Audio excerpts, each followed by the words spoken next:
Hello, I'm Karen, and in today's video I'm going to be sharing with you how to make these storage bags. These are for the mini granny squares. I'm just going to take these ones out. So these ones I've already sewn all the tail ends in there. I'm just going to pop those ones back into there.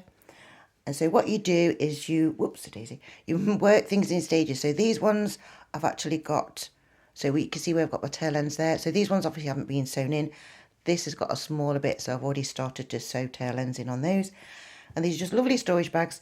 You need to make 4 of these bags because they hold 16 squares in each. So 4 of them will make 64 squares for you to be able to store your work as you go along. Okay.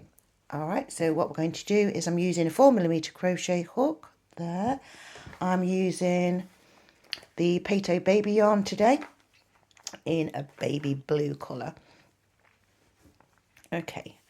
So I'm just getting my yarn prepared. Right, okay, so what we're going to do with, oh, hang on a minute. No, that's not right for this one. We don't begin like that. So we're going to begin with a chain of 10. Okay, so beginning with a twist.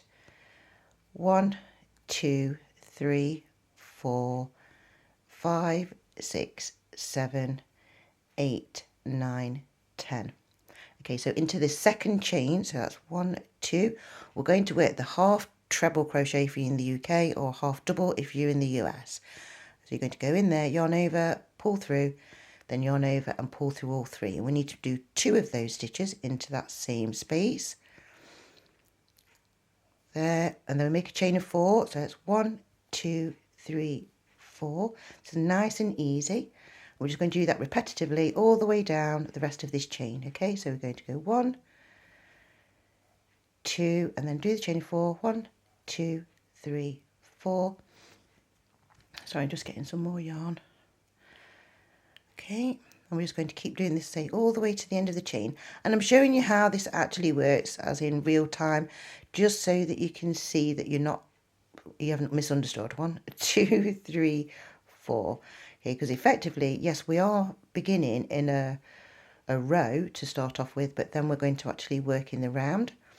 So this pattern itself, 1, 2, 3, 4, is from page 10 in the Voynich manuscript, where I've been sharing my translations from there. So this is the bag that belongs to the little squares. So we could do 2 in there. 1, 2, 3, 4, and another 2 there. So in total there's going to be a set of 5 videos. 1, 2, 3, 4, for this particular set, so that you can actually make the blankets for the secret messages just to start off with. So that'll be to be able to do the ivy cage. I will actually add some extra patterns later.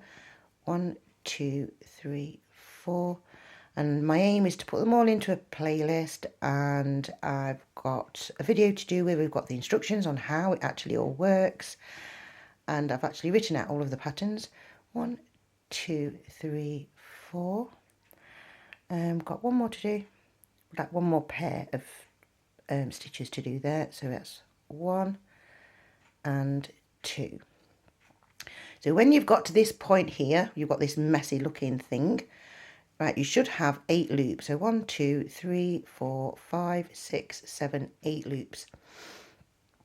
Now what you're going to do is going to work straight into this first loop. So you're going to start going in around now. So you'll see you've got this bit here. It does kind of fit to go into the middle, just there. And we're going to just, so in here, we're going to still working the half treble crochet or the half double. So you're going to do 1, 2, chain 2, and then do another 2 into that same space. We're doing like an increase kind of thing at the minute. Then you're going to do chain 2, and then you work to the next one, and we only do 1 pair of half treble in this one. So that's 1, 2, just get some more yarn. We'll go 1, 2, because we're always going to, so we're always doing 2 chains between everything that we're doing. So in this loop here, we need to make a pair, chain 2, and then make another pair in the same space, like that. Then chain 2, And then to the next one, we're only going to need to work one pair of the stitches. So that's 1, 2, chain 2. Into the next one, we're going to do 2 lots. So we're going to do a pair, chain 2, and work 2 more. 1, 2, chain 2, and then this one just has the one pair in it. 1, 2, chain 2 to move over to the next one, which this one will have a pair in it. 1, 2, and then we'll do chain 2 and then the second pair, and it's chain 2, and then you're going to work into this last one. Now you're going to just do the one pair there. Now if you wanted to increase this, you would then need to do another chain 2 before you actually work into this place here. Okay, and you just, oh no, actually you don't do, yeah you do, you need to do a chain 2 and you just work, so you're just going to work the pairs in the corners and then you just work one in between. I'll show you, there's the base of one, what it looks like if you actually keep on going, so you've actually gone up a bit more. I've not sewn that end, I've just took the that bit in, but just so you can see what happens. For the sake of this one though, so what we're going to do now is we're going to just now work, so realistically if we check, we've got 1, 2, 3, 4, 5, 6, 7, 8, 9, 10, 11 gaps. So we want to make the 12th gap, so we do the chain of 2, so it's 1, 2, and then we're going to start working into this space here. Okay, so from now onwards we're going to work the treble crochet stitch, so that's where you yarn over, and yeah, so that's treble crochet in the UK, or it's a double in the US. Then you're going to do chain 2 and you're going to slip stitch into the same space, and that's all you're going to do now repetitively all the way around. So you're going to do treble crochet, chain 2, and slip stitch or single crochet into the same space. If it's US, it'll be a double crochet, chain 2, and slip stitch. So you're just going to keep doing that repetitively all the way around and round and round and round. In total, if you just go to nice steady plod, I found it takes about 45 minutes to be able to make one of these bags.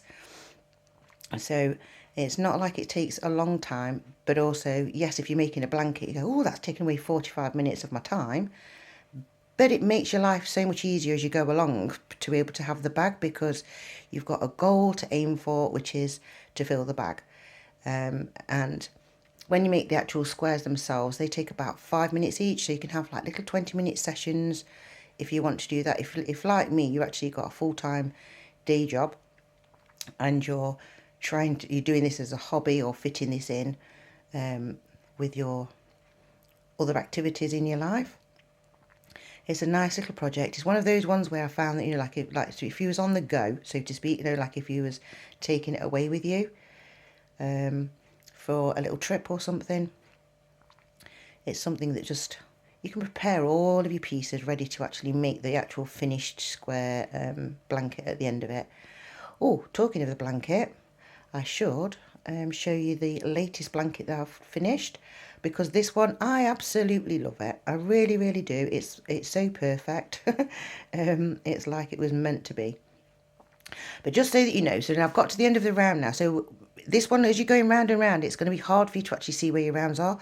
So this gap that you've got here, there, that's where you're going to easily find that the actual beginning and the ends of your round. So now, yes, it looks a bit more difficult. So you're going to go into that chain 2 space, still work the treble or the double stitch depending where you are, chain 2 and slip stitch into the same space, and you just keep going round and round and round and round. And so what you do is, the bag needs to be about 6 inches long. So I'll just show you the bag here. So this is the finished bag.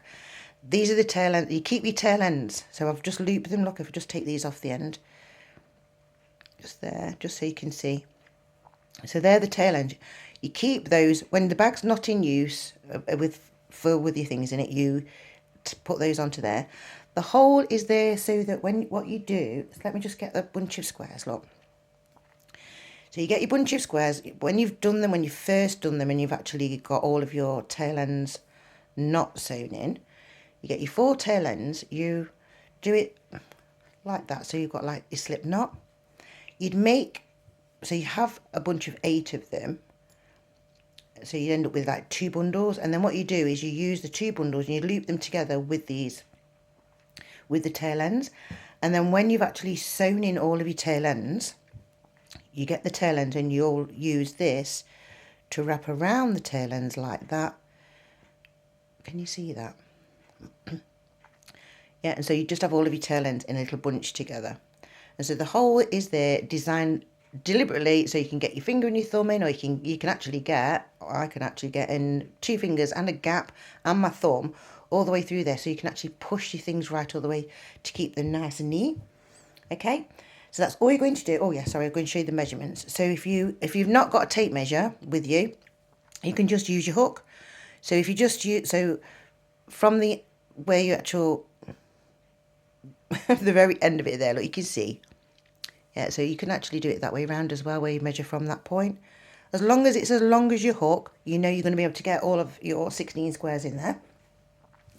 If I just pull you the blanket, this is the latest one that I've done. I absolutely love this one. This is one of the ones I think is perfect, because this was all to do with the alphabet and everything else. And so this has actually got 26 ivy hearts on it. So the way that this is all working, so this is representing, so this is the alphabet. So you've got A, B, C, D, E, and you just keep going like that. Okay, so, and then you put your ivy leaves. I've chosen to have mine pointing that way on that row and then down on the next row. When you get 2 together like that, that's, so 2 letters, yeah? But this one, I just love this one. This is King Charles and Queen Camilla, which actually makes 26 letters in total. How cool is that? Even if King Charles had decided not to actually name Queen Camilla, and she'd have just been Queen Consort, it still would have worked on here. So, but I just love the fact that it's Queen Camilla. I just really do. So, yeah, so that's the latest one that I've done. I don't know if you've been able to see all of it. And let's show you the back of it as well, just because of how beautiful these are from the back. So if you wanted to, what you could do is make a cushion and hide everything. And if you make sure you've done everything correctly when we join, I'll show you how to join in a bit. You get these lovely little squares, and it just makes a beautiful effect on the back if you wanted it just that way around. And if you didn't actually even want to add on the ivy pieces, then you didn't really have to. But the point of these videos are to actually write secret messages. So that's that bit there. So thank you for watching, thank you for liking, thank you for sharing, thank you for subscribing. Oh, sorry, I don't know if I said this is going to be part of a playlist set. So there is going to be a total, I think there's going to be 5 videos I'm making for the ivy cage. All right, thank you for watching. Bye for now.